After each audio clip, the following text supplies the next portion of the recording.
Have you ever witnessed injustice so raw, so undeniable, that it left the entire world breathless? Imagine being 35,000 feet in the air, strapped into a narrow seat, when a flight attendant suddenly strikes a passenger across the face. The sound echoes through the cabin. Silence falls like a curtain, and every phone in sight begins to record. Now imagine that the woman humiliated wasn't just any passenger. She was the CEO of the very airline you were flying on, traveling undercover, dressed in worn sneakers and a faded hoodie, to see how her company truly treated its customers. What happens when prejudice collides with power? What unfolds when arrogance slaps authority in front of hundreds of witnesses and hundreds of thousands more watching online? And how does one woman, marked but unbroken, turn a single act of hate into a revolution that reshaped an entire industry tonight? We're telling the story of Flight 482, the 10 minutes that imploded an airline and transformed the future of air travel forever. Before we dive in, make sure you like this video, share it with your friends, and subscribe to our channel, because this is a story you'll never forget. The sound came first, sharp, cracking, a sound that didn't belong in the controlled hum of an airplane cabin. Every head in the middle rows of Summit Air Flight 482 snapped toward the noise, and for a split second, no one breathed. Madison Pike's palm still hovered in the air, trembling with the force of what she had just done. Her acrylic nails glinted under the cabin lights, little plastic daggers that had just carved humiliation into someone else's skin. Across from her, Dr. Selena Ward sat frozen, her head turned to the side from the blow. A faint red imprint had already begun to blossom across her cheek. Her glasses had flown off in the strike, clattering against the floor and skittering beneath the shoes of a man in 21A who pretended not to notice. Her tablet, a sleek black device with a glowing experimental interface, slid from her lap, struck the armrest, and shattered against the aisle floor. Tiny fragments of screen glass glittered like spilled diamonds against the dull carpet. The cabin was a graveyard of silence. Someone gasped audibly. Somewhere in the back, a can of soda slipped from a passenger's grip and rolled noisily down the aisle, the metallic clinking far too loud in the hush that followed violence. A baby, sensing the tension, broke into a startled cry, but most passengers simply stared, some in shock, others in quiet, ugly satisfaction. Madison loomed over Selena, her finger stabbing downward, her voice shaking with anger, but carried loud enough for everyone to hear. "That's what happens when your kind doesn't listen the first time," she spat. Her words dropped into the cabin like acid, burning through any illusion that this was just a customer service dispute. Selena slowly turned her head back toward her aggressor. Her breathing was steady, her shoulders squared. She did not cry. She did not curse. She did not even raise her voice. She simply sat, one hand gently brushing her cheek where the fire of Madison's strike still lingered. And in that pause, an invisible war raged inside her chest. The first instinct was primal. Her body screamed to react, to stand up, to retaliate with the fury of someone who had been disrespected in the most public and violent way possible, to strike back, to scream until the humiliation dissolved into ash. But then came the second instinct, the harder choice, to hold, to wait, to measure. Selena closed her eyes for just a moment. In that heartbeat of silence, she saw the hundreds of eyes watching her. She heard the collective gasp still hanging in the air. She thought of the lives, the careers, the company she had built from the ground up. She thought of her late nights studying aeronautical engineering at MIT, of her MBA years at Stanford, Of every rung on the ladder she had climbed since she was a 19-year-old gate agent struggling to pay rent, her pride burned. Yes, her anger clawed at her ribs. But beneath it all, there was something stronger, a clarity, a sense of patience sharpened by years of knowing that true power was not in the first reaction, but in the final blow. So she breathed, deep, slow, deliberate, and when she opened her eyes again, the fire in them was not rage, but something far more dangerous, precision. The slap had landed 7 minutes before Summit Air Flight 482 was scheduled to touch down in Seattle. 7 minutes before the aircraft would roll to Gate B-14 where, unbeknownst to Madison, federal agents and executives were already waiting. 7 minutes before the life she thought she controlled would implode.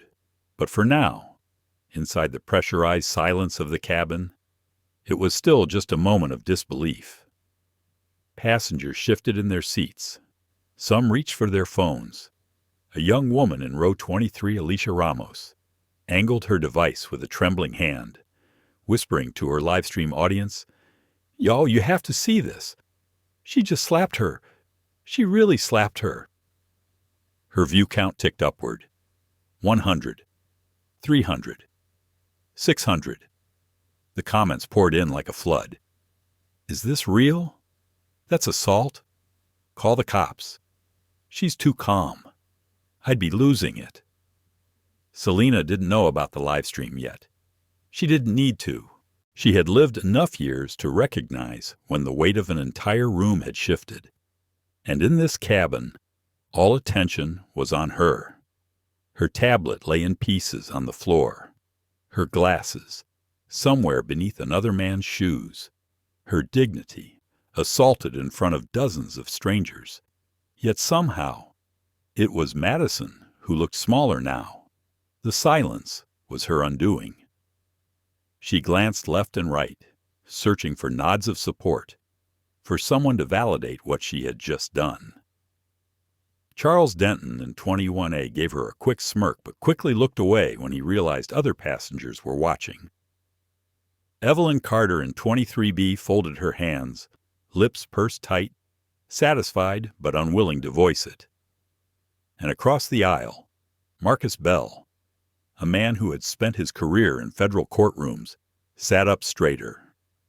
His phone angled discreetly.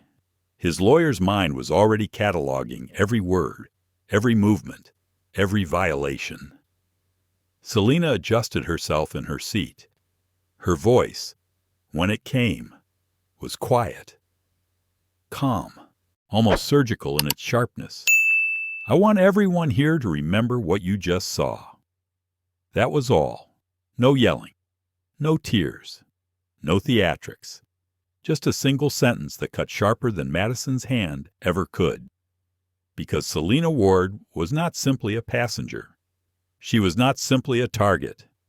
And though Madison did not yet know it, she had not just slapped a woman in a hoodie.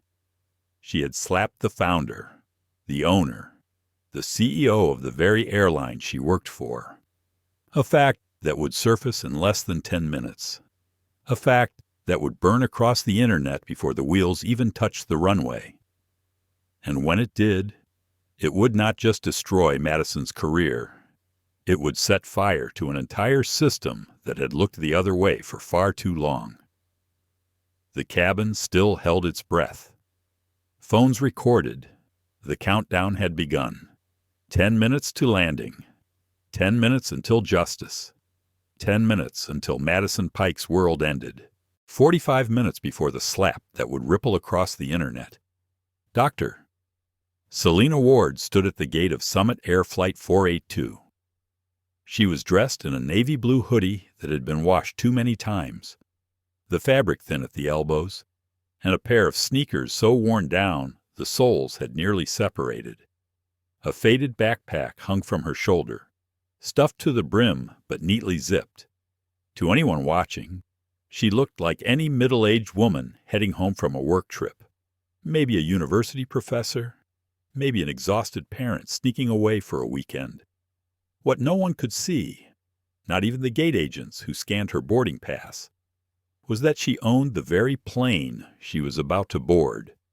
Not just this one, but hundreds more painted in the same silver and blue Summit Air livery. Selena Ward was not simply another passenger. She was the founder and CEO of Summit Air, a company worth billions, one of the most innovative and profitable airlines in the country. But that morning, in Denver, she was simply Passenger Ward. She had been running this experiment for years, a ritual that kept her grounded.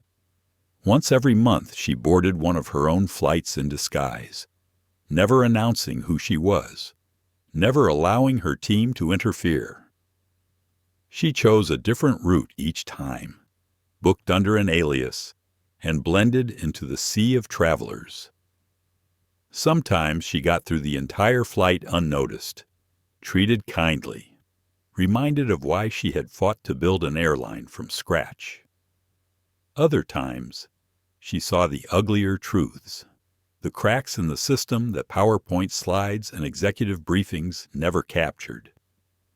Her boarding pass that morning had originally read Seat 2A, a private pod in first class. But at the last moment, her executive assistant had swapped her to Seat 22C, a cramped middle seat near the back. Selena had smiled at the change. That was the point of these undercover journeys, to feel what her passengers felt, to breathe their air, to see the company through their eyes. Still, as she scanned her pass and stepped onto the jet bridge, a wave of weariness washed over her. She hadn't slept much the night before, poring over quarterly projections and regulatory filings. Her company was soaring. Yes, but turbulence always lurked. Fuel prices were volatile. Unions were restless. Lawsuits over customer treatment hovered in the background. And beyond all that, Selena carried the heavy silence of someone who had lost much in order to gain everything. Her marriage had dissolved years ago, strained by her endless work. Her daughter, now in college, rarely answered her calls. Her friends, those who remained, existed mostly in text messages and half-kept promises of dinners that never happened. She was a woman who had built an empire, but sacrificed pieces of herself along the way. Walking down the narrow aisle, she felt the familiar sting of judgment. Passengers glanced up as she shuffled toward row 22. The hoodie, the backpack, the scuffed sneakers, they painted a story in the eyes of strangers. Not a CEO, not a leader, but a tired black woman, perhaps struggling, perhaps out of place. Selena smiled faintly to herself. She had lived with those looks her entire life, from classrooms where professors doubted her, to boardrooms where billionaires underestimated her. And each time, she had learned that the power of underestimation could be turned into a weapon sharper than steel. She reached her seat, 22C, wedged between a heavy-set man already asleep against the window and a teenager scrolling on her phone with her headphones blasting. The man grunted as she slid past. The teenager never looked up. Selena settled in, slipping her backpack under the seat in front of her. She pulled out her tablet, the prototype her engineering team had delivered just days before, an advanced design scheduled for confidential testing. To anyone else, it looked like a regular device. To Selena, it was the heart of next quarter's strategy, filled with projections, confidential memos, and the kind of data that could move markets. She opened a file marked CEO Eyes Only and began reading. Numbers scrolled across the screen. Freight statistics, route optimization, staffing models. The plane's engines hummed beneath her feet as boarding continued. A toddler cried 2 rows back. A flight attendant's laughter floated down from first class. The familiar chorus of pre-flight chaos played on. Selena was so engrossed in the data that she almost didn't hear the voice. "Excuse me." She looked up. A woman in a crisp uniform stood over her. She wore the polished smile of someone who had practiced it in a mirror, but there was a hard edge in her eyes. Her name tag read Madison Pike. "Your boarding pass says 2A. "This is 22C, Madison said, the words laced with condescension. "You can't just pick any seat you want. That's not how this works." Selena blinked. "There must be some confusion. My seat change was requested through the system. It should be logged." Madison gave a sharp laugh, loud enough to turn heads in the nearby rows. "Oh, please. I've been doing this long enough to recognize when someone's trying to sneak into a better seat. Don't play games with me. You people are always looking for handouts." The phrase hung in the air like smoke. The man in 21A, Charles Denton, looked up from his newspaper, smirk tugging at his lips. He gave Madison a small approving nod, the kind that said, "Finally, someone is putting these people in their place." Selena's fingers tightened around her tablet, but her voice remained calm. "I assure you, this is not a mistake on my part. The confirmation is right here on my phone." She reached into her pocket. Madison's hand shot out faster than expected, snatching the phone before Selena could unlock it. Passengers like you shouldn't be handling expensive equipment. If something breaks, you can't afford to replace it. She looked Selena up and down, her eyes pausing on the sneakers, the hoodie, the backpack. "Yeah, I can see exactly what your financial situation looks like." The words stung, not for their truth, but for their venom. Selena forced herself to breathe. She wanted to snatch her phone back, to raise her voice, to demand dignity, but she held still. From 2 rows behind, Alicia Ramos angled her phone, whispering into her live stream. "Oh my God, she just took her phone. This is insane." Her viewer count jumped from 30 to 80 in less than a minute. Selena placed her tablet on her lap, eyes steady. "Ma'am, I need that phone returned, and if you would kindly scan my boarding pass, you'll see the record of my seat change." Madison leaned closer, her voice sharp, performative. "Stop lying. I know exactly what kind of troublemaker you are. Always playing games, always wasting everyone's time with your drama. From row 23B, Evelyn Carter, an elderly woman with tightly curled white hair, whispered to the man beside her. "Well, it's about time someone kept order. People don't know their place anymore."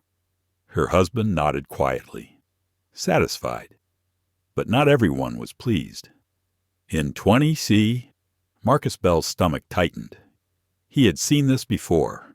Court cases, police reports, discrimination veiled in procedure. His fingers slid to his phone. He pressed record, eyes narrowing as he captured the growing confrontation. Selena's heart thudded, but she kept her face impassive. She had walked into fire before. She had survived worse, but she could feel the storm rising. In the hum of the cabin, in the weight of every watching eye, she sensed it. This flight was about to teach her more about her company, her employees, and her country than she could ever have imagined. And it was going to cost someone everything. The hum of the engines deepened as the last of the passengers settled into their seats. Flight attendants moved briskly through the aisles, stowing bags and closing overhead bins.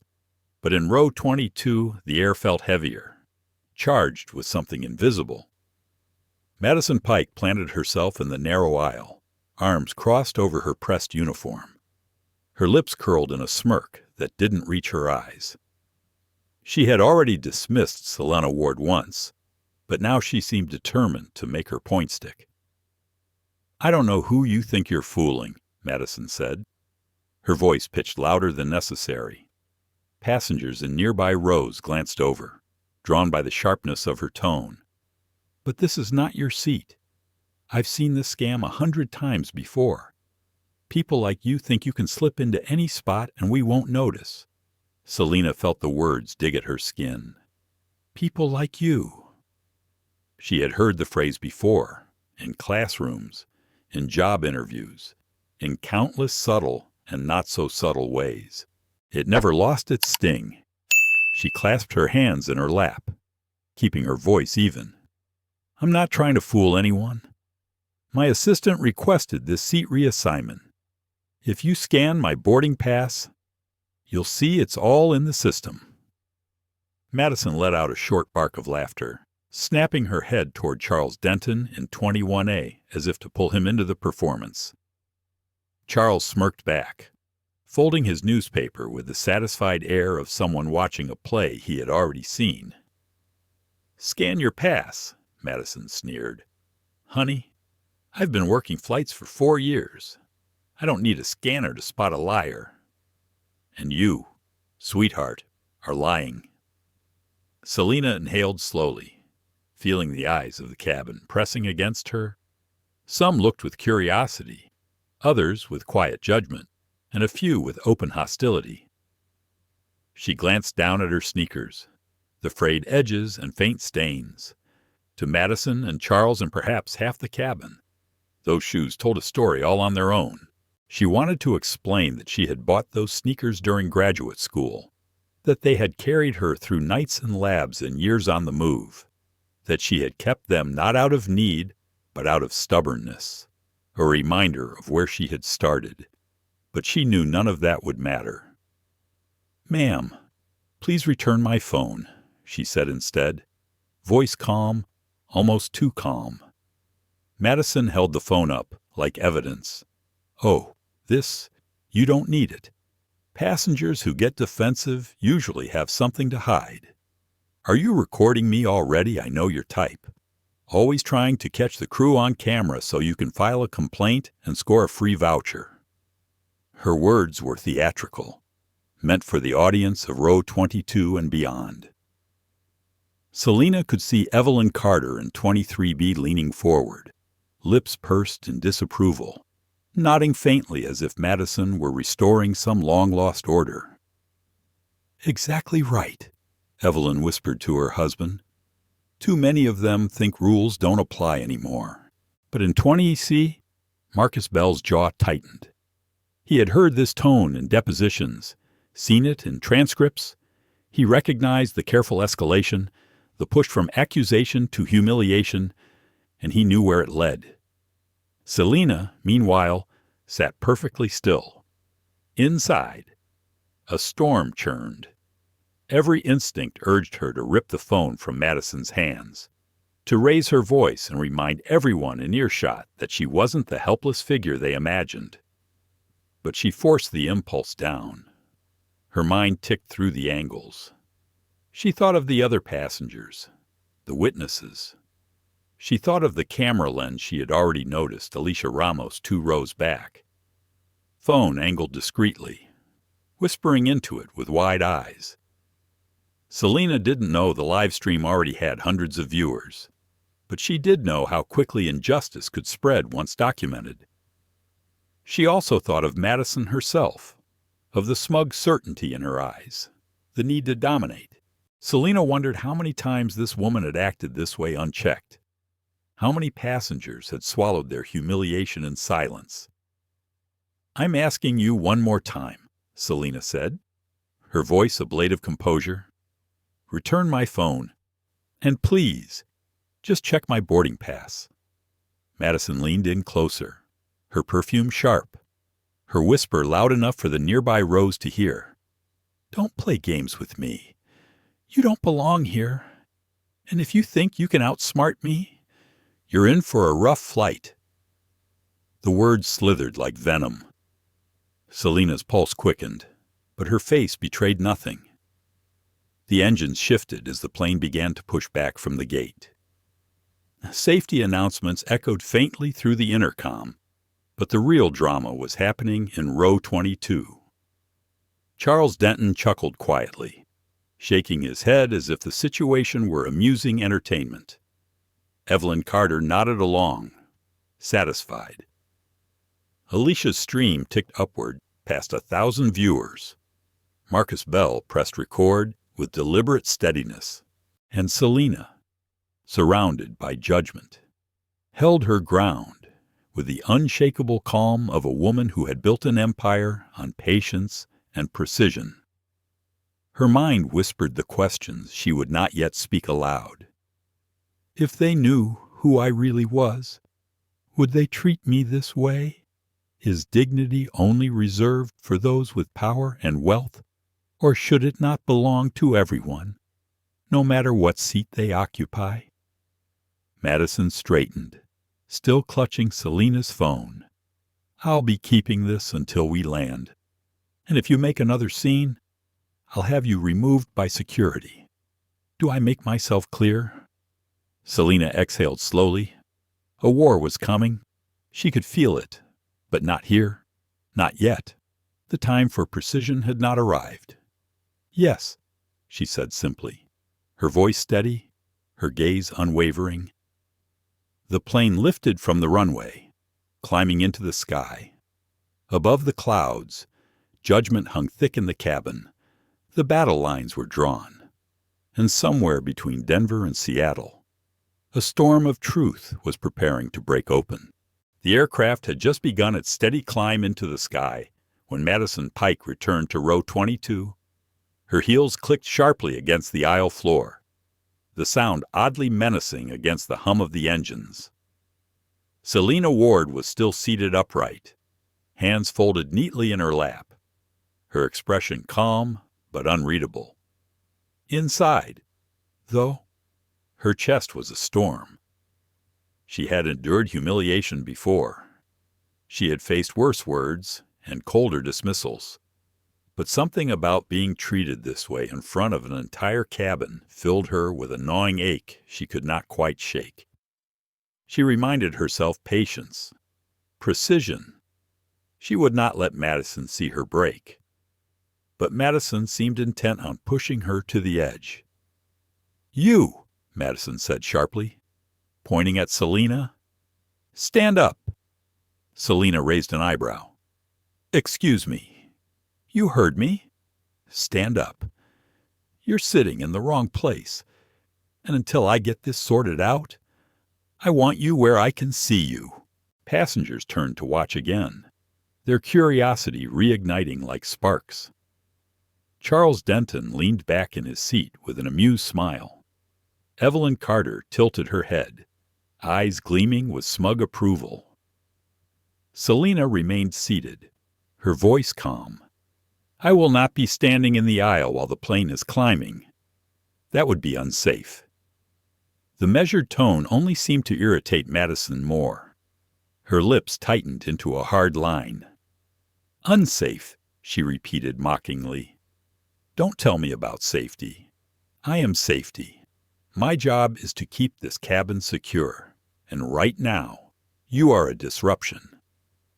She leaned down, her face close enough that Selena could see the faint sheen of makeup cracking at the edges of her eyes.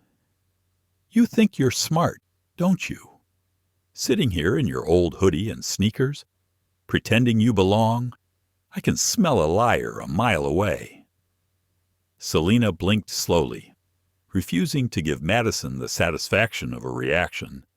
But Madison wasn't finished. She glanced down at the tablet resting in Selena's lap, its screen still glowing faintly with charts and projections. "And what's this?" she asked, snatching the device before Selena could respond. "Hey," Selena said sharply, her voice rising for the first time. But Madison had already lifted the tablet high for others to see. "Company property." "I'm guessing," Madison said, her voice theatrical. "Or maybe it's stolen. Did you grab this from another passenger on your way in? Because it sure doesn't look like it belongs to you." The cabin shifted. Passengers whispered, some leaning forward to catch a glimpse of the glowing screen. Alicia Ramos, Her live stream already climbing past 2,000 viewers, zoomed in discreetly, catching the bold text on the display: Summit Air Strategic Session, confidential, for CEO review only. A wave of comments exploded across her feed. Wait, did that say CEO? She's way too calm for a random passenger. Is this lady important? This is wild. Marcus Bell pressed his phone tighter against his chest, recording every second. His lawyer's mind ticked through the violations piling up: seizure of personal property, verbal harassment, public humiliation, and now, potential destruction of corporate material. Selena inhaled deeply, trying to steady her voice. Ma'am, that tablet is mine. Please return it immediately. It contains confidential work. Madison let out a loud, mocking laugh. Work, please. What kind of work would someone like you possibly have? Selling knockoff hair products online. Some pyramid scheme? Come on, I've seen it all. Charles Denton chuckled audibly from his seat, shaking his head in amusement. Evelyn Carter muttered, Finally, someone calling them out. But not everyone was entertained. The teenager seated beside Selena pulled out her earbuds, her face twisted in discomfort. A man across the aisle frowned, whispering to his wife, This doesn't feel right. Still, Madison pressed on, her voice sharp and dripping with disdain. Passengers like you always think the rules don't apply. You think you can sneak in, take whatever you want, and play the victim when you get caught. Not on my plane. Selena's fingers clenched tightly against her knees, her nails digging into her palms. She wanted to scream, to snatch the tablet back, to remind this woman who she was. But her voice, when it came, was controlled. I will ask you one final time. Return my property and scan my boarding pass. That will resolve this. Madison rolled her eyes, holding the tablet against her chest like a trophy. No. We'll settle this when I say we settle this. And if you keep pushing, I'll have you removed in Seattle in handcuffs. A collective gasp rippled through the rows. Even those who had silently sided with Madison shifted uncomfortably at the threat. From her seat, Alicia whispered into her phone. Did y'all hear that she threatened to have her arrested for literally nothing? This is next level. Her viewer count soared past 5,000. Comments flooded in. That's racist profiling 101. She's so calm. OMG. Queen energy. Fire this flight attendant now. Selena leaned back against her seat, forcing her breath to even out. Inside, her thoughts tangled. She felt the humiliation gnaw at her, the burn of injustice searing through every nerve. But deeper still was a cold, methodical calculation. This was no longer just a test flight. This wasn't just about one employee's behavior. This was about the system, about a culture that allowed people like Madison to operate unchecked, about passengers like Evelyn who applauded cruelty, and men like Charles who smirked at humiliation. Selena closed her eyes briefly, shutting out the stares, shutting out the whispers. She thought of her father, a man who had worked double shifts his entire life so she could attend MIT. She thought of her daughter, now grown, who she wanted to see inherit a world more just than this one. When she opened her eyes again, her decision was clear. She would not scream. She would not fight. She would endure. She would wait. And when the moment came, she would strike not with anger, but with precision. Madison, mistaking silence for submission, smiled triumphantly. That's what I thought, she said, tucking the tablet under her arm. Now keep quiet, or you'll regret it. She turned and strode back up the aisle, her shoulders squared, her power inflated by the silence of the passengers around her. Selena watched her go, the sting on her cheek still burning from the earlier words, her heart pounding.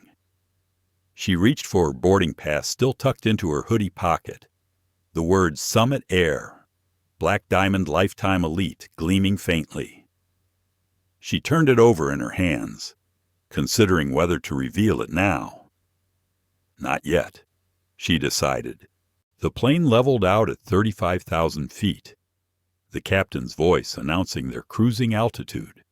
Drinks carts began to roll down the aisles, but no one near row 22 was paying attention. All eyes were on Selena, and somewhere, high above the clouds, a battle line had been drawn that would not be contained. The cabin lights dimmed slightly as the aircraft leveled at cruising altitude, but the atmosphere around row 22 burned with tension. Madison Pike had strutted back toward the galley, Selena Ward's tablet tucked smugly under her arm. To the casual observer, it might have looked like a dispute that had ended, but nothing about it was over. It was only just beginning, 2 rows back. Alicia Ramos angled her phone discreetly against the seat back in front of her. Her live stream had started as a spur-of-the-moment decision, a way to capture a little drama for her modest following. Now, her feed was exploding. Her viewer count ticked upward so quickly she could hardly keep up with the scrolling comments. 5,000, 8,000, 10,000. The chat raced by. Is this real? This can't be real. That flight attendant is a straight-up racist. She's going to lose her job for this. Stay calm. Queen. We got your back, Alicia whispered into her phone, keeping her voice low so as not to draw Madison's attention. Okay, y'all. I don't even know what to say right now.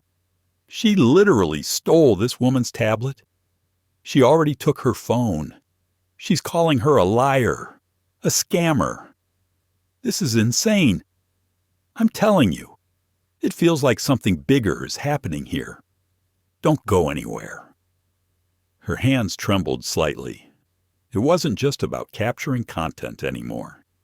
She could feel the wrongness in the air, the sting of cruelty that had no justification. In 20 he see, Marcus Bell adjusted his posture, holding his own phone steady. Where Alicia streamed for the world, Marcus documented for the courts. His mind ticked through legal codes, weighing the evidence with the precision of a prosecutor. He had seen cases crumble for lack of documentation, and here was a case writing itself in real time. He captured Madison's every word, her seizure of Selena's belongings, her threats, her mockery. And Marcus wasn't just thinking about this one passenger. He was thinking about precedent, about systemic bias, about how this single incident could echo in the halls of federal courtrooms if handled correctly. Meanwhile, Selena sat motionless in her seat, her gaze fixed on the back of the headrest in front of her. Outwardly, she was calm, almost serene. Inwardly, her thoughts twisted in a storm of calculation and restraint. She could reveal herself now. She could stand, produce her identification, and end this farce. But to do so would rob the moment of its clarity. Madison had not acted out of ignorance of her position. She had acted out of prejudice, out of arrogance, and if Selena revealed herself too soon, the story would shrink to a single confrontation between an employee and an executive. Instead of the broader, uglier truth, this was how countless passengers were treated when no one of power was watching. So Selena chose silence. She chose to endure, to let the weight of Madison's actions hang uncorrected for now. She felt the burn of injustice in her chest, but she also felt the quiet steel of purpose strengthening her resolve. The cabin had divided itself. Some passengers, like Charles Denton, smirked openly, enjoying the spectacle. Charles leaned toward the man across the aisle, whispering just loud enough to be overheard. Finally? Someone putting these freeloaders back in their place. The teenager beside Selena frowned, pulling out her earbuds. "That's not right," she muttered under her breath, though she didn't speak up louder. Evelyn Carter, meanwhile, seemed energized. She leaned toward her husband with a gleam in her eye. "In my day, flight attendants didn't put up with nonsense either. Rules are rules. If people can't follow them, they deserve what they get." But other passengers shifted uncomfortably. A woman in row 24 crossed her arms, her expression tight. A man in row 19 whispered to his wife, "This is going too far." Still, no one moved. Madison returned, her tablet tucked under her arm like contraband seized in a raid. She stopped at Selena's row, glancing down with a smirk. "Don't get too comfortable. We'll be sorting this out with security once we land." Selena met her gaze calmly, her voice low but steady. "You are escalating a situation that could have been resolved with a single scan, and you are violating both federal law and company policy." Madison's laugh was brittle, hollow. "Federal law? Don't throw big words at me. I know exactly what's going on here. You thought you could play the system, and now you're mad I caught you." Selena didn't flinch. "I am not angry. I am documenting." The words seemed to rattle Madison more than a shout would have. For a flicker of a second, she looked uncertain, but then her pride surged back, armor over doubt.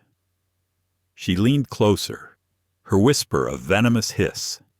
"You can document all you want. At the end of the day, no one will believe you. People like you never get believed." Selena's heart pounded, but she kept her expression neutral. She knew Madison was wrong. She knew that belief was shifting in real time.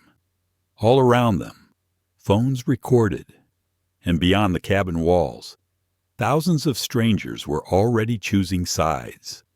Alicia's live stream soared past 15,000 viewers. The comments had transformed from confusion to fury. "This is textbook discrimination." She's not even raising her voice. Total calm. "That flight attendant is out of control. Tag Summit Air. Tag the FAA. Tag everybody. Don't let this slide." Marcus's phone buzzed faintly.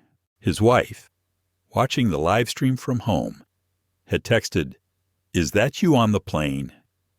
You need to speak up. This is going viral." He stared at the message, his pulse quickening. Viral. The word carried weight. It meant the story was escaping the confines of row 22. It meant accountability might finally come. Madison, oblivious to the storm growing online, tucked the tablet under her arm again and strutted back toward the galley.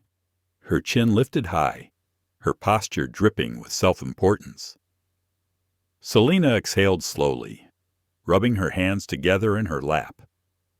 She thought of her daughter again, of the nights she had spent assuring her that dignity was worth fighting for.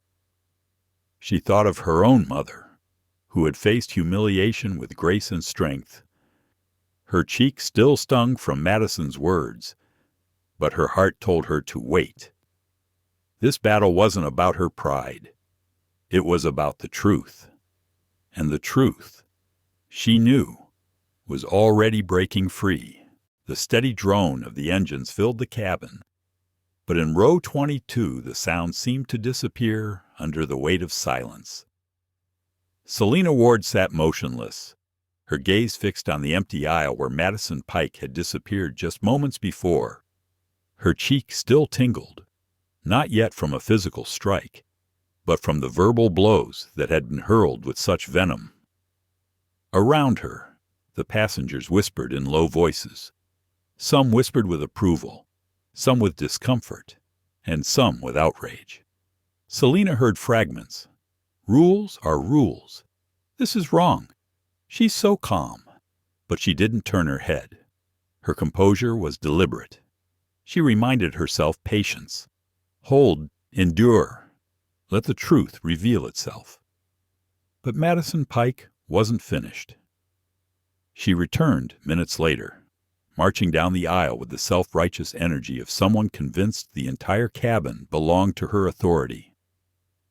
The tablet was still under her arm, her grip tight, as if she had already decided it was contraband. She stopped abruptly at Selena's row, her expression hard. "Stand up," she demanded again. Selena didn't move. "I told you before. I will not stand in the aisle while the aircraft is in flight. That is unsafe." Madison's lip curled. "Unsafe? The only unsafe thing here is your behavior. You've been nothing but disruptive since boarding, and I won't allow it any longer." Her voice rose, drawing attention from rows farther down. The murmurs grew louder. Disruptive Selena's voice was steady, though her pulse quickened. "I have complied with every instruction. You've confiscated my phone and my tablet without cause. You've accused me of lying without evidence. And now you want to escalate further." Escalate. Madison's laugh was sharp, theatrical. "You're the one escalating. You people always want to argue, always want to record, always want to play victim. Not today, not on my flight." The phrase landed like a hammer. "You people." The air in the cabin grew heavier. Marcus Bell shifted forward in his seat, his phone angled directly at the exchange. His lawyer's instincts screamed that the line had been crossed. Verbal abuse had turned into targeted harassment, and the escalation was still climbing. Alicia Ramos's live stream was already over 20,000 viewers, her comments a blur of outrage. She just said, "You people?" That's racism. Clear as day. Get her badge number. This woman is about to lose everything. Selena's breathing slowed deliberately. Every part of her body screamed to fight back, to reclaim her dignity with force, but she knew that would play directly into Madison's hands. Instead, she lifted her boarding pass from her hoodie pocket and held it out. "Please, scan this. You'll see the reassignment." Madison's eyes narrowed. "Still lying," she hissed, stepping closer, still trying to game the system.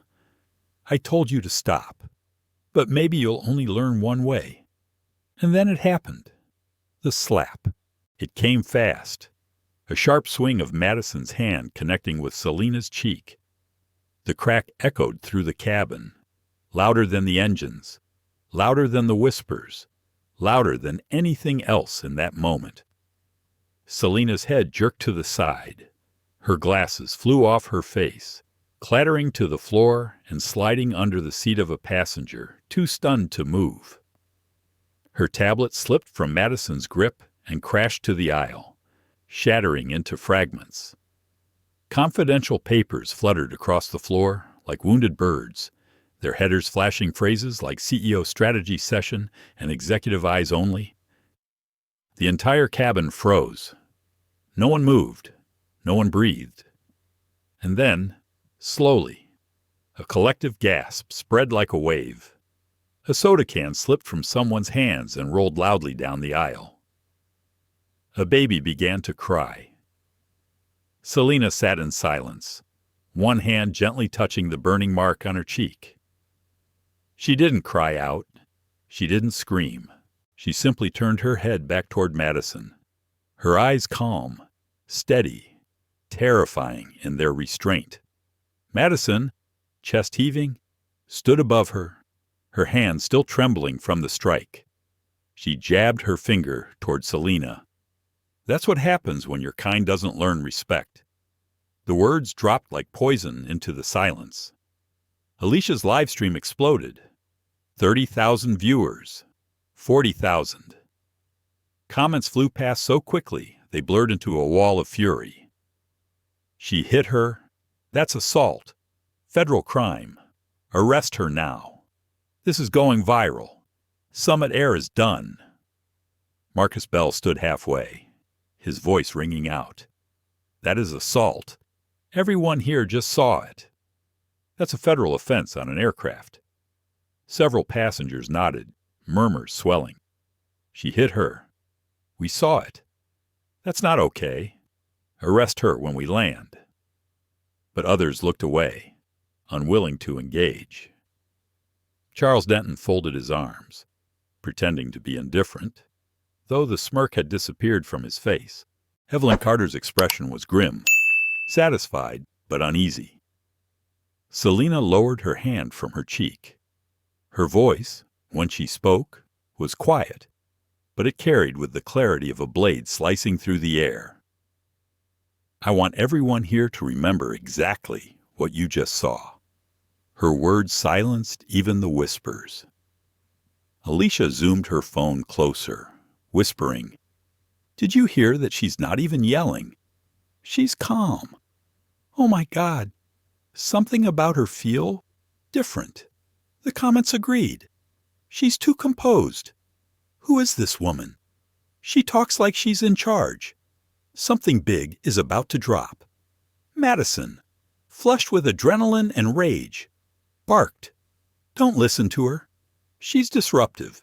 She's lying. She's—" But her words were drowned out by the weight of silence and the buzzing of dozens of phones recording every second. Selena straightened slowly in her seat, her back tall, her gaze unwavering. Her cheek burned red, the handprint vivid under the cabin lights. She brushed a strand of hair back from her face and inhaled deeply. Inside, she felt the familiar ache of humiliation, the sting of being reduced to nothing more than a stereotype in the eyes of someone with power. But beneath that ache was steel. She had endured worse. She had survived worse. And now, she knew.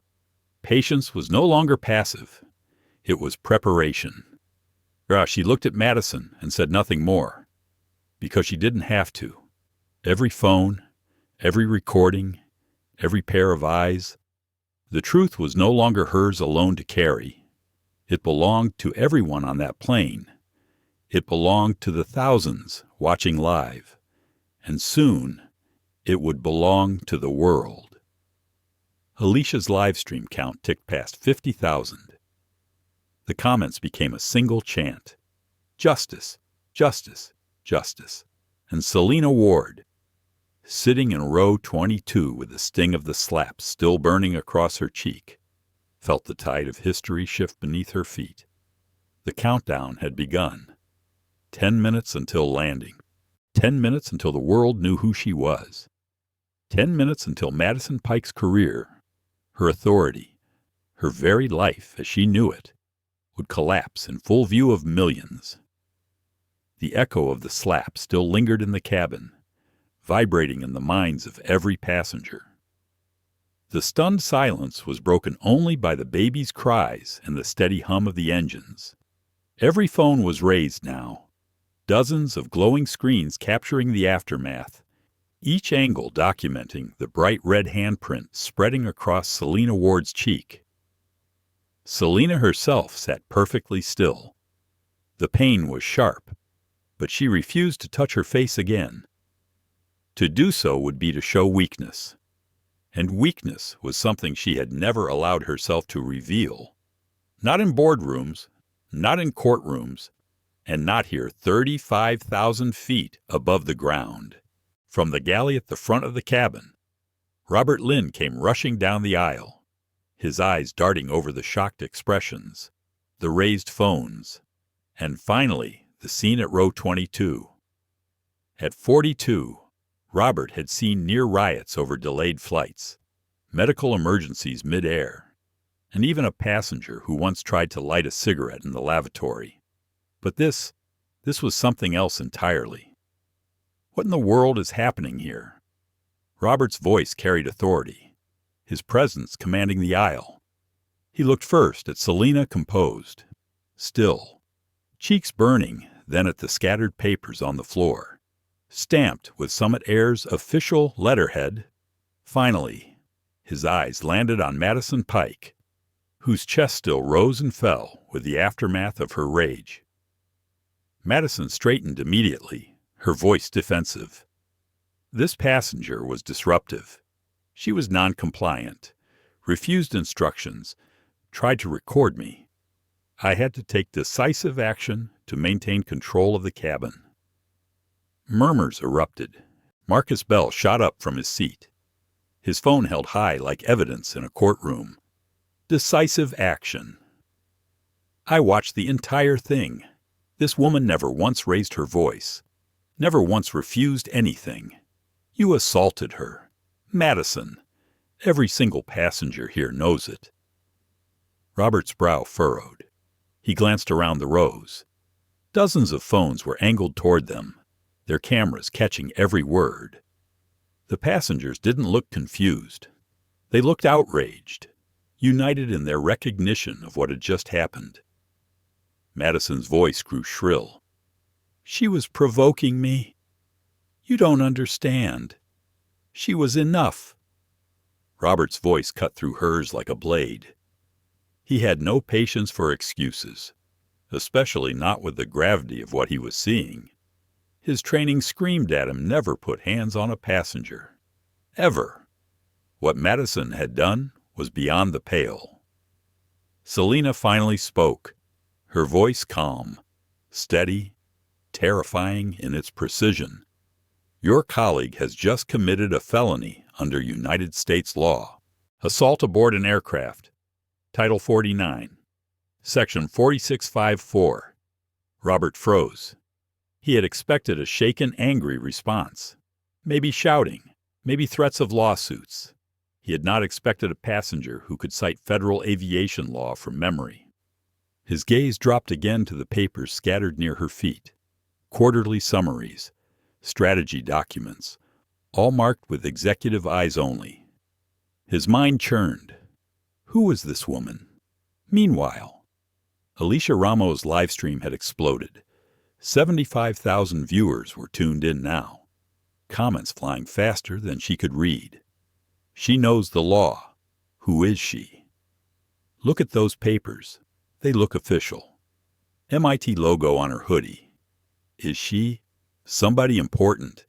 This flight attendant is done. Summit Air's going to implode, Alicia whispered into her phone, her voice breathless. Guys, this isn't just some random passenger. I think she's somebody huge. Like, you don't just quote federal law like that unless you know exactly what you're doing. Madison's bravado faltered. Her eyes darted to Robert for support, but he wasn't meeting her gaze.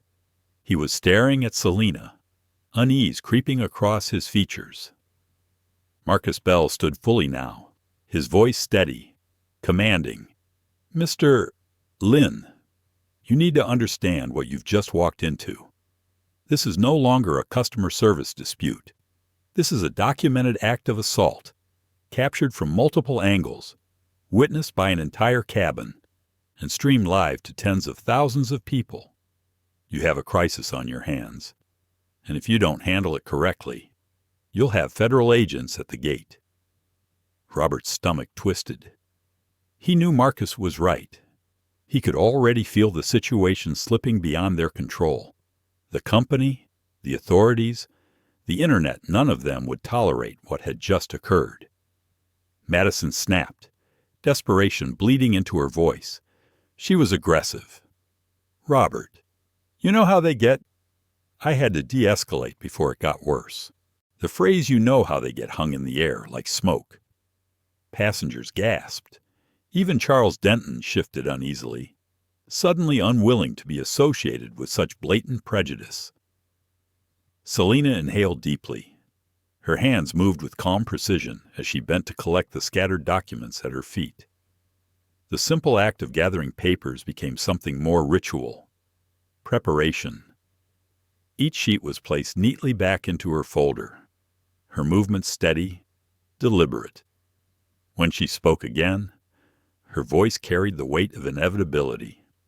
This incident is no longer contained to this cabin. It is already documented, already broadcast.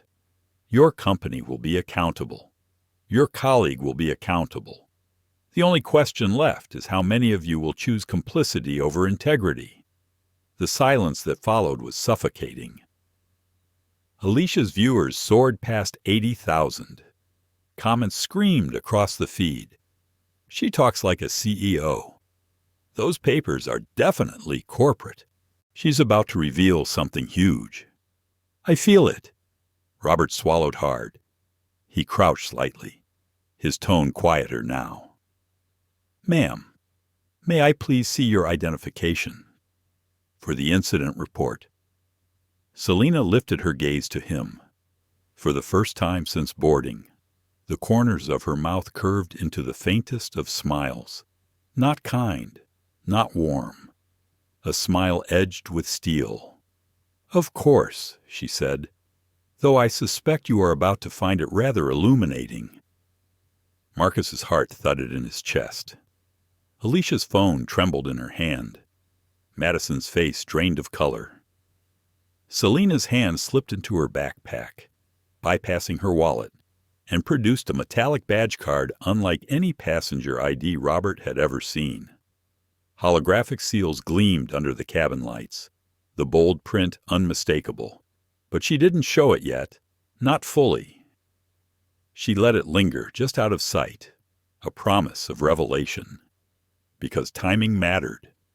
The plane was still in the air, still minutes from landing, and Selena Ward knew the power of patience better than anyone alive. She tucked the badge back into her bag. For now. Her voice was soft, deliberate, soon. The cabin exhaled as if it had been holding its collective breath. Madison's composure crumbled further, her eyes darting from face to face, finding only cold judgment where once there had been smirks of approval. Selena leaned back in her seat, her cheek still red, her dignity untouched. The storm had gathered. The revelation was near. And outside the sealed windows of the aircraft, the internet roared louder with each passing minute. The aircraft cruised high above the clouds, but inside the cabin of Summit Air Flight 482, the air was tight, brittle, charged with something that no altitude could thin out. Every passenger could feel it. They shifted in their seats, whispered behind raised hands, cast furtive glances toward row 22, where the woman with the burning cheek sat like a calm storm, waiting to break. Madison Pike lingered at the front of the cabin, her posture faltering. A few minutes ago, she had stood tall, certain of her authority.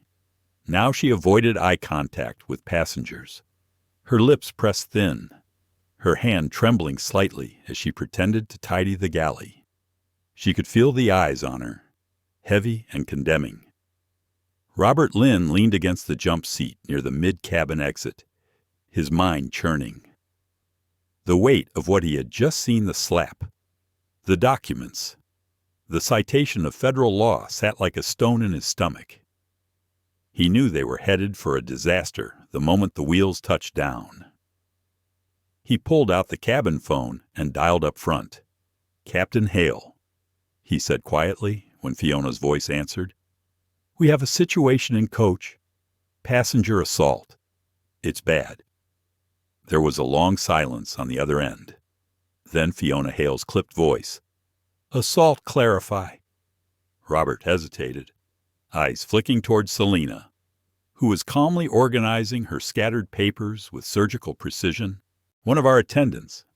She struck a passenger. It's all over phones. People are recording." Another pause.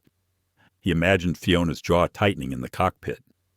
Finally, her voice returned, tight as a wire. "Robert, I need details, and I need them now." Before he could respond, a crackle came through the radio line from ground control. "Summit 482. This is Seattle Tower. We're receiving multiple social media reports of an onboard incident. Please confirm status."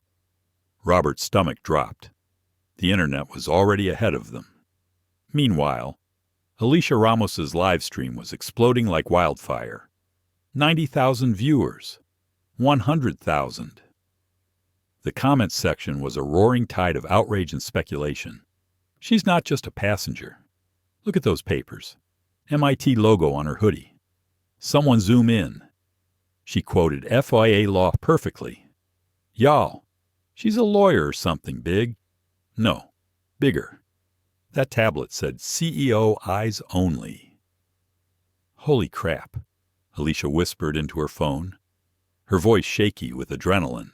Guys, I don't know who she is, but I think this woman is more important than anyone realizes.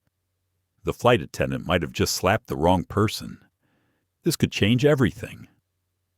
Marcus Bell kept his camera steady, but his mind was already racing. The phrase CEO eyes only burned in his thoughts. He had dealt with corporate execs before, but this woman carried herself with the quiet weight of authority, with a knowledge that ordinary passengers didn't have. He replayed the moment she cited federal aviation law effortless, confident, exact. He thought of her calm when she should have been furious, her poise when most would have been shaken. Marcus whispered under his breath, "She's not just anybody. Selena Ward." Meanwhile, gathered her papers into a neat stack. Her cheek throbbed, but she ignored it. Her mind was elsewhere, already strategizing, already preparing. She thought of the chain reaction unfolding far beyond the cabin walls. She could almost see the feeds lighting up, hashtags trending, lawyers dialing into emergency calls, board members jolted awake by the crisis blooming in real time. She slipped her hand into her backpack and brushed her fingers against the cool surface of her encrypted satellite phone. Not yet, she told herself. Timing was everything. Robert approached slowly, crouching beside her seat so as not to loom. His voice was quieter now, laced with uncertainty. "Ma'am, we need to sort this out for the incident report. May I see your identification?" Selena looked at him, her expression unreadable. She considered pulling out the metallic badge and ending the charade right there. But no, the time wasn't right. Not yet. The lesson hadn't landed. The story wasn't complete. "Soon," she said simply, echoing the word she had already given.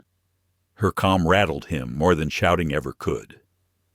At the front of the cabin, Madison caught Robert's expression and felt panic claw at her chest. She strode back, her voice loud, desperate. "Robert, don't let her fool you. She's lying. She's dangerous. You can't trust enough." "Madison?" Robert cut her off sharply. His tone was low but filled with warning. Passengers turned, eyes narrowing at her interruption. The support she had once felt had evaporated. Selena's voice cut through the tension, soft but commanding. "The more you speak, the deeper you dig." Madison flinched. The atmosphere shifted again, heavier now, tilting in Selena's favor.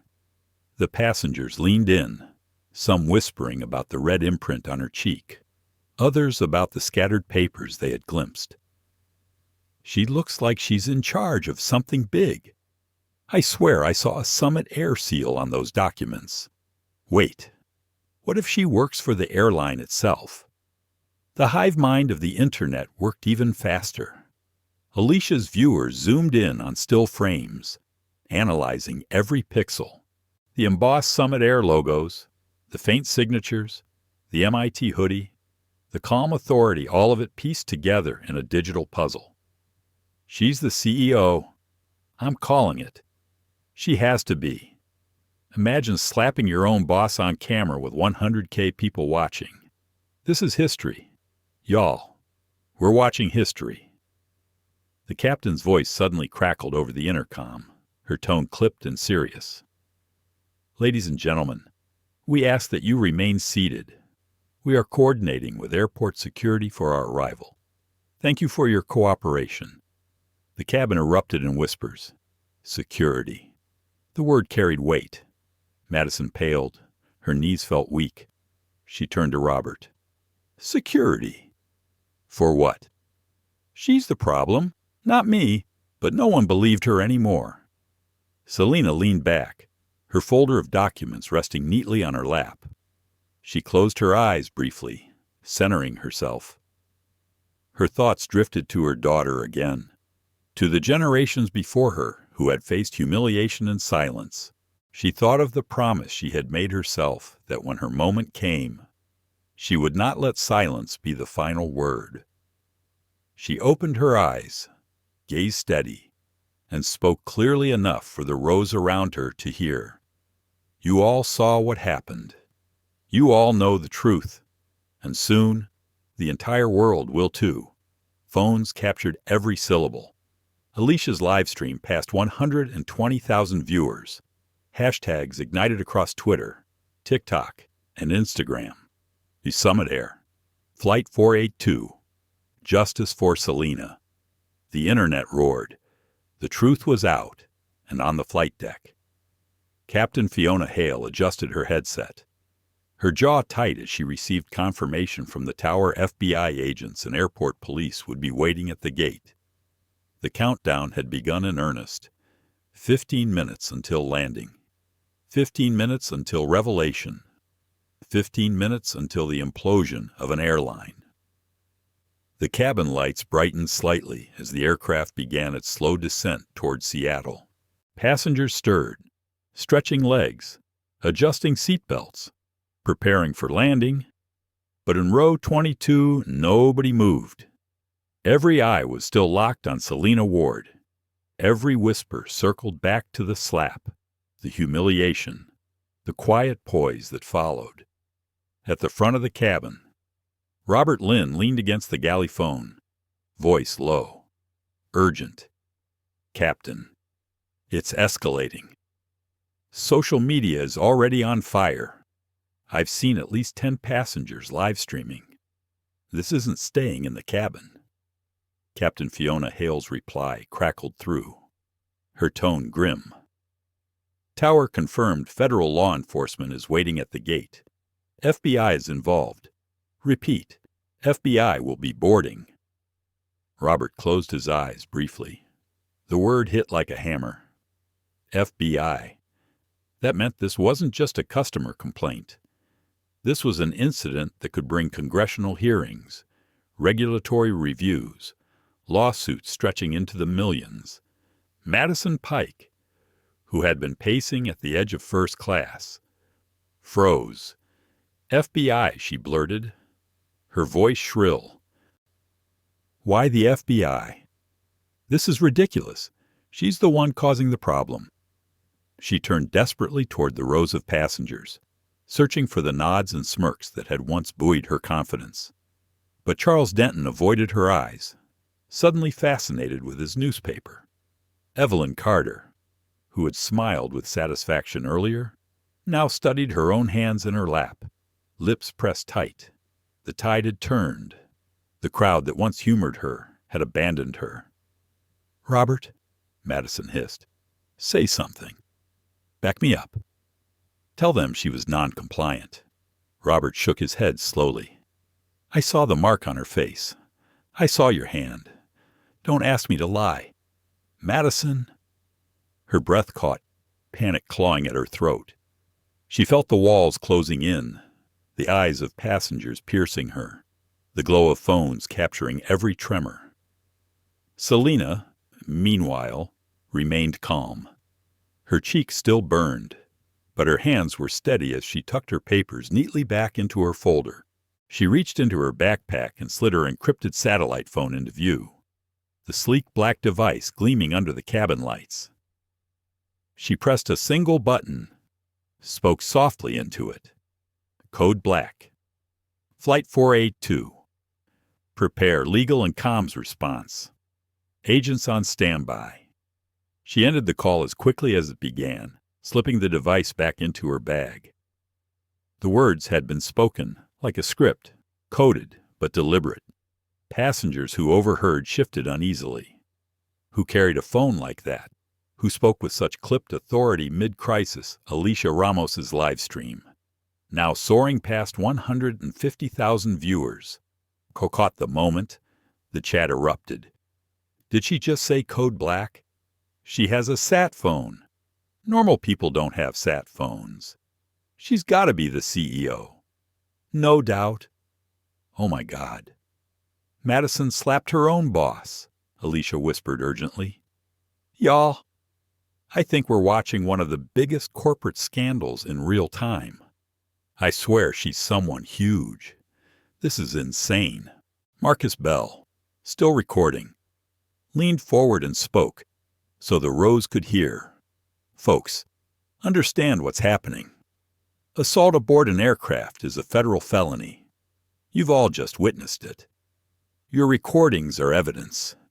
If you're comfortable, preserve them. This will matter. Murmurs spread.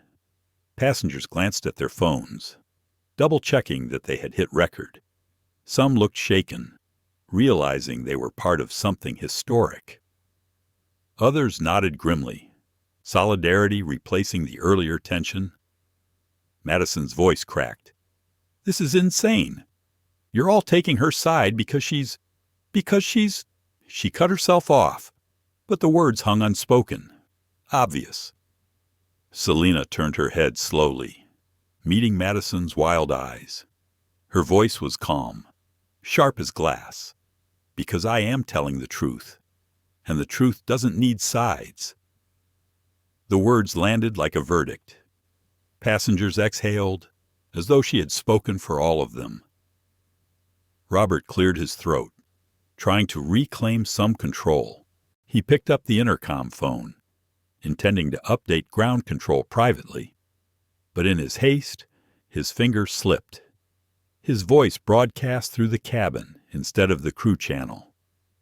Summit 482 be advised FBI agents confirmed on arrival. Passenger assault on crew documented. The cabin erupted, gasps, whispers, phones raised higher. The word FBI echoed like thunder.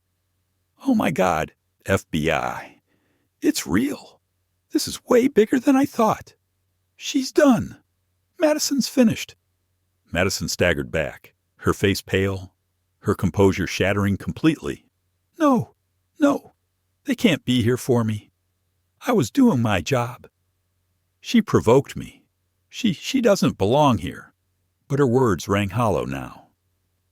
Even Evelyn Carter shook her head slowly, whispering to her husband, I think we picked the wrong side. Selena's voice cut through the chaos, low but powerful. Everyone, please remain calm. Federal agents will board.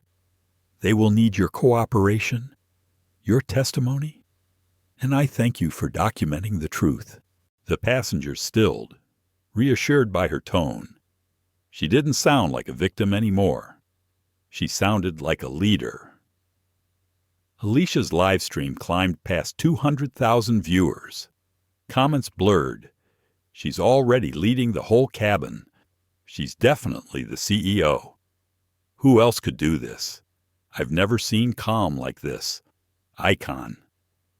Selena placed her folder carefully on her lap, her fingers resting on the Summit Air seal embossed on its cover. She thought of her years climbing through the industry, the battles fought in silence, the meetings where her words were ignored until a man repeated them. She thought of all the passengers who had faced what she faced today, who had walked away humiliated without cameras to protect them. Her heart ached, but her resolve hardened. This wasn't just her fight. It was theirs. The descent continued. The captain's voice came over the intercom again, steady but clipped. Cabin crew, prepare for landing. The seatbelt signs chimed. The plane tilted slightly, the city of Seattle glittering faintly through the windows below. Selena leaned back, her face still marked, her posture unbowed. She closed her eyes for a brief moment, centering herself. 10 minutes. 10 minutes until the doors opened. 10 minutes until she revealed everything. And 10 minutes until Madison Pike's world collapsed under the weight of truth. The landing gear clunked into place. A low mechanical groan, the that seemed louder than usual in the charged silence of the cabin. Passengers clutched their armrests as the aircraft tilted gently, dropping lower through the cloud cover toward Seattle. But no one was thinking about the bump of the runway. Every eye in coach was still fixed on row 22.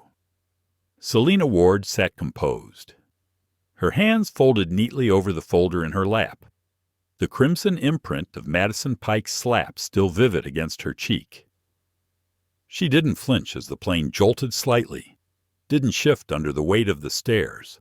She looked, impossibly, like a woman waiting to step into a boardroom rather than a victim of assault on an airplane.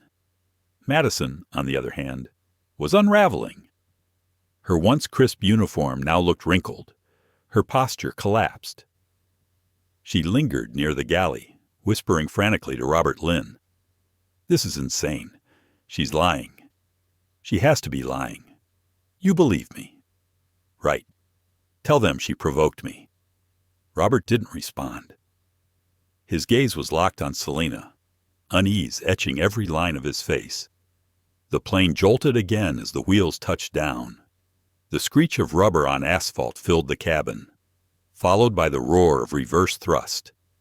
Passengers gripped the seats in front of them, hearts pounding, not from the landing, but from the knowledge that the moment of reckoning had finally arrived. The engines slowed. The intercom crackled. Captain Fiona Hale's voice came, clipped and steady. "Ladies and gentlemen, welcome to Seattle. Please remain seated with your seatbelts fastened. Law enforcement officials will be boarding the aircraft upon arrival at the gate. Thank you for your cooperation." Gasps and murmurs swept the cabin. The words law enforcement rang like a bell of inevitability. Madison's breath came shallow, her eyes wide. She turned in circles, as though searching for an escape hatch that didn't exist. "They can't be here for me. They can't. I was just doing my job." Charles Denton shook his head in disgust, muttering, "Some job." Evelyn Carter kept her gaze down, her earlier smugness replaced with a shadow of shame. Selena's voice rose above the whispers, calm, resonant, deliberate. "You all deserve clarity. You all deserve truth." The cabin stilled instantly. Dozens of phones tilted toward her, recording every word. Selena rose from her seat slowly, the folder of papers in one hand. She stepped into the aisle, her presence commanding without effort. She was taller than many expected, her posture regal, her calm terrifying in its certainty. Madison's voice broke into a high-pitched shriek. "Sit down. You don't have the authority to stand during taxi. Sit down now." Selena turned her head slowly, her gaze cutting through Madison like a blade. "Authority," she repeated softly. Then, louder. "Let me answer that for you." She reached into her backpack and pulled out her badge. Not a flimsy plastic ID, a titanium laminated credential gleaming with holographic seals, a biometric chip embedded at its center.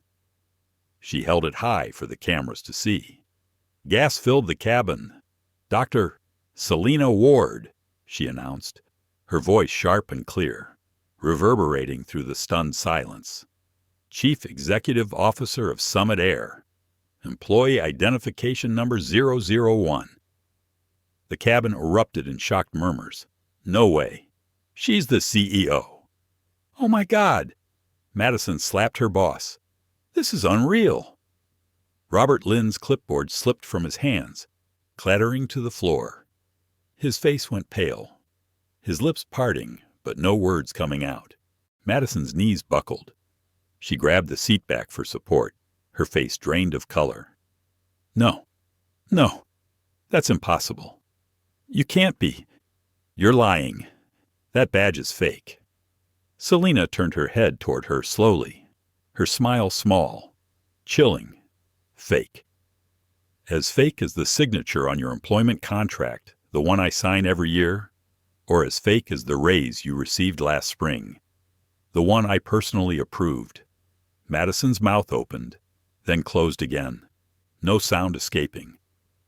Selena raised the folder in her hand, the Summit Air seal visible on every page. These documents are quarterly summaries, strategy reports, board minutes all marked CEO eyes only. Do you think a passenger smuggling their way into coach carries these? The silence was suffocating. Marcus Bell stood, his voice carrying the authority of a prosecutor. Ladies and gentlemen, let the record show this woman is exactly who she says she is. And we have hours of video from multiple witnesses confirming the abuse she endured. Alicia Ramos's live stream surged past 250,000 viewers. The chat exploded. She's the CEO, holy crap. She's the CEO, history being made right now. That flight attendant is done. Selena let the silence stretch. Let the reality sink into Madison's bones. Then she spoke again, her voice lower, but even sharper. You asked me earlier, Madison, what hood I slithered out of. Let me answer you with precision. I walked out of MIT with a PhD in aeronautical engineering. Then I walked out of Stanford with an MBA. I climbed every rung of this industry for 25 years, from gate agent to CEO, and today I sit before you as the owner of 17% of this airline. Every engine, every seat, every tray table on this aircraft, I own a piece of it. Phones shook in the passengers' hands as they tried to capture every word. Madison sank into the jump seat, whispering, No, I didn't know. Selena stepped closer, her eyes burning into her. That is the tragedy. Madison, you didn't care who I was. You saw sneakers and a hoodie and a black woman in coach, and you decided I didn't belong. That is why you are here now, facing not only me, but the law. The cabin door clunked open. The jet bridge attached with a hiss of hydraulics. Blue and red lights flashed through the small window panes. FBI agents stepped on board, their badges raised, their presence sucking the last bit of air out of the cabin. Passengers leaned back in awe, phones raised higher. Dr. Ward, one agent said, nodding respectfully. We'll take it from here. Selena handed him the folder, her voice calm. Here is everything you need. Employment records, policy violations, federal statutes broken. Passenger testimonies and live streams will confirm the rest. The agent flipped through the pages quickly, his jaw tightening. Then he turned to Madison. Madison Pike, you are under arrest for assault aboard an aircraft. The metallic click of handcuffs echoed louder than the engines had. Madison crumpled into sobs as the agents pulled her to her feet. Please, I didn't know. I didn't know she was. Selena's gaze was unflinching. That is the point. You shouldn't have to know. Respect is not earned by titles or wealth. It is owed unconditionally to every human being who boards this plane. The words landed like a stone dropped in water, ripples spreading through every passenger, every phone, every live stream. As Madison was led down the aisle, passengers parted silently. Some recorded, some whispered, but none interfered. Her last sight was the cameras, the eyes, and Selena Ward standing tall, the red mark on her cheek glowing like both wound and warning. The plane had landed, but for Summit Air, for Madison Pike, and for the world watching live, the descent had only just begun. The jet bridge door swung open and a wall of flashing lights poured through the cabin windows. Blue, red, and white reflected off the overhead bins, painting every face in surreal colors. Passengers craned their necks to see, whispering furiously. Phones still held high, documenting each second of history in the making. Madison Pike was escorted down the aisle in handcuffs, her sobs muffled against the thick hum of the engines winding down. Each step she took seemed heavier than the last. The passengers parted silently, forming a gauntlet of judgment. Not one person reached to comfort her. Not one voice rose to defend her. The world had shifted in less than an hour, and she was now the villain in every angle of every recording. Alicia Ramos whispered into her phone, her live stream still climbing past 300,000 viewers. "Guys, they're taking her off in cuffs. This is unbelievable." She's crying, begging, but it doesn't matter. Everyone's filming. The FBI is here. This is real. The comments section exploded. "She deserves it. Assault on a passenger. She hit the CEO. This is the biggest meltdown in airline history. I've got chills." She stayed so calm through it all. Icon. Absolute icon. Selena Ward remained in her seat, composed, her hands folded neatly over her folder. She didn't stand, didn't move, didn't gloat. She simply watched, her face unreadable, her cheek still marked with the vivid outline of Madison's slap. When the agents reached the forward galley, Madison broke completely, dropping to her knees. "Please, please. I have kids. I need this job." I didn't know who she was. An FBI agent pulled her up firmly. "You're under arrest for assault aboard an aircraft. You can explain yourself downtown." Selena's voice rose, steady, cutting through Madison's wails. "It isn't about who I am. Madison, that's the mistake you'll have to live with. You never should have needed to know." The words silenced Madison's pleas more effectively than the cuffs. The agents escorted her off, her sobs fading into the roar of the waiting crowd beyond the jet bridge. News cameras flashed. Reporters shouted. In less than a day, her face would be plastered on every screen in America. The flight attendant who had committed the most expensive mistake in Summit Air history. Captain Fiona Hale emerged from the cockpit, her expression composed but grave. She approached Selena with the respect one leader shows another. "Dr. Ward, I had no idea. If I had known," Selena held up a hand, stopping her. "Exactly. That is the problem. Respect is not a courtesy extended only to the powerful. It is a right owed to every passenger." Fiona nodded, chastened, and returned to her duties. Passengers began to disembark, some in stunned silence, others whispering furiously into phones. Many stopped at Selena's row, murmuring words of gratitude, apology, admiration. "I'm so sorry you went through this. You handled it with such grace. Thank you for standing strong." Selena acknowledged each one with a small nod, her expression calm, almost distant. Marcus Bell lingered, his phone still in hand, his voice low but firm. "Dr. Ward, if you need federal testimony, I'll provide it. I've got everything documented. This isn't just assault. This is systemic." Selena studied him for a moment, then inclined her head. "You understand. Then, I do," Marcus said simply, "and I'll help however I can." When the last passenger had left, Selena finally rose. She gathered her folder, slipped her phone into her bag, and walked down the aisle with unhurried steps.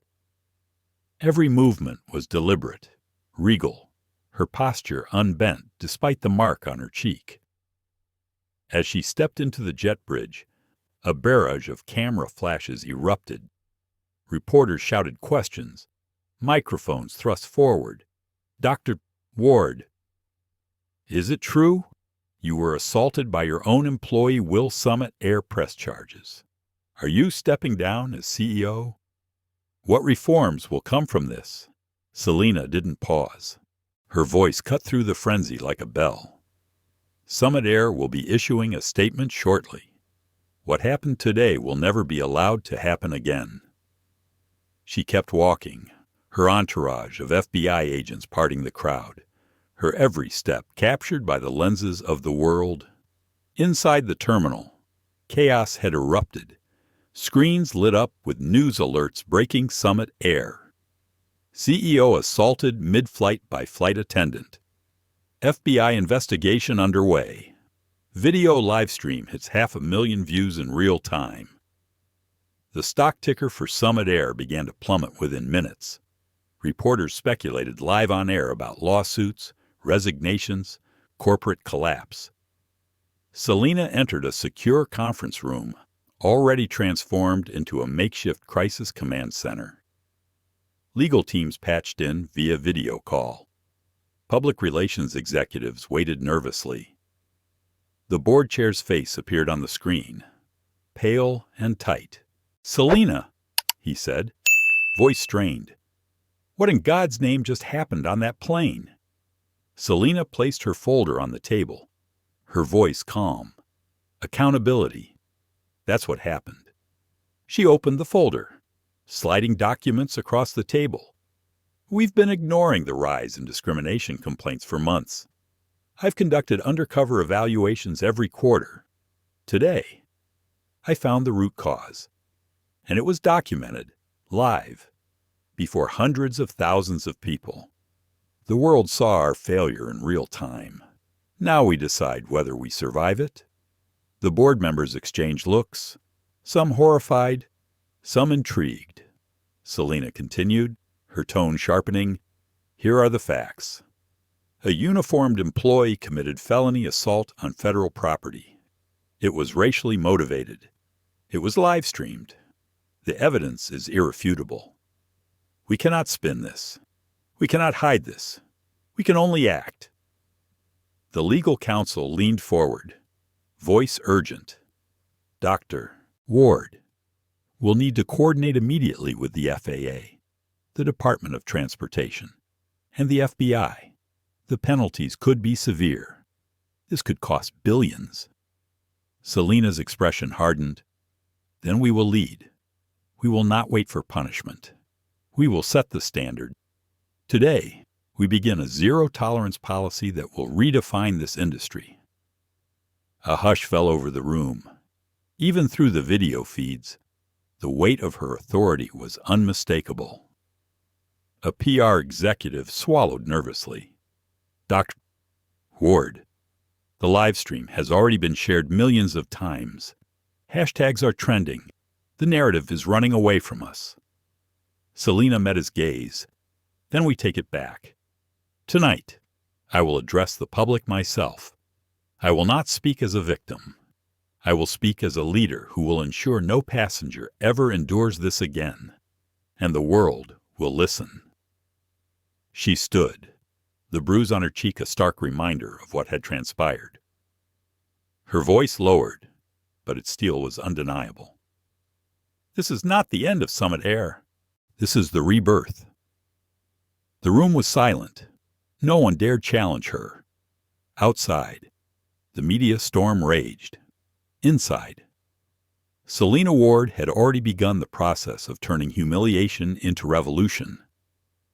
And somewhere in a holding cell downtown, Madison Pike sat alone, her uniform torn, her future gone, her mind replaying the moment she raised her hand and destroyed her life. The world had changed in 10 minutes, and the ripples were only beginning.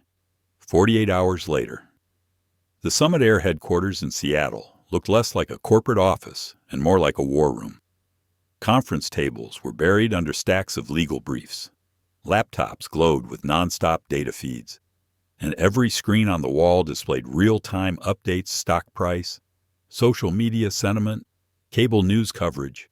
For most companies, the events of Flight 482 would have spelled ruin. For Summit Air, it became something else entirely, because Selena Ward refused to let humiliation be the final chapter. She stood at the head of the largest conference table, a bruise fading across her cheek. Her senior leadership team watched her with a mix of awe and unease. She looked as though she hadn't slept in days, yet her voice carried the same steady authority that had silenced a cabin full of passengers. "Here are the decisions," she said. No preamble, no wasted words. Madison Pike terminated for cause. Arrested. Charges proceeding under federal aviation law. No legal defense will be provided by Summit Air. This is a criminal matter, not a corporate one. She let the words hang. Final as a gavel strike. Robert Lynn, she continued. Robert shifted uncomfortably in his chair. Suspended for 90 days without pay. Demoted upon return. Your failure to immediately intervene was a catastrophic lapse of judgment. We cannot excuse it. Robert nodded silently. Shame etched into his features. Selena's gaze swept the table. Every executive in this room will begin participating in what I call the Seat 22 initiative. Once per quarter, undercover, you will fly coach. No business class, no special treatment. You will experience what our most vulnerable passengers experience, and you will report directly to me. A murmur ran through the room. Half resistance, half admiration. Selena pressed on. Effective immediately. Summit Air will implement a zero-tolerance policy for discrimination of any kind. Verified acts of bias, racial, ethnic, gender, or otherwise will result in immediate termination. No appeals, no severance. We will not negotiate dignity. The general counsel cleared his throat nervously. Dr. Ward, the unions may resist this. Then they resist. Selena cut him off. And if they walk, we rebuild. This industry must change. We will lead it, or we will die trying. The PR chief spoke next, her voice cautious. Dr. Ward, the live stream has now been viewed 50 million times across platforms. The hashtag #JusticeForSelena is still trending globally. If we don't get ahead of the narrative, Selena raised a hand. We already are. Tonight I will address the public. I will not ask for sympathy. I will demand accountability of myself, of this company, of the industry. And when I'm finished, Summit Air will not be the airline that allowed racism. We will be the airline that eradicated it. The room fell into silence. Even her harshest critics could feel the tide shifting. That evening, standing in front of a bank of cameras, Selena delivered her address. The bruise was still faintly visible, but she refused to cover it with makeup. It wasn't a blemish, it was evidence. She spoke with the same calm power she had shown on Flight 482. 2 days ago, I was assaulted by an employee of my own company while flying undercover as an ordinary passenger. The incident was documented, live, by thousands of witnesses. It was humiliating, it was painful, but it was also clarifying. The question is not why it happened to me. The question is why it happens at all. Why does a passenger in sneakers and a hoodie deserve less dignity than one in a suit? Why do we allow prejudice to dictate who belongs and who doesn't?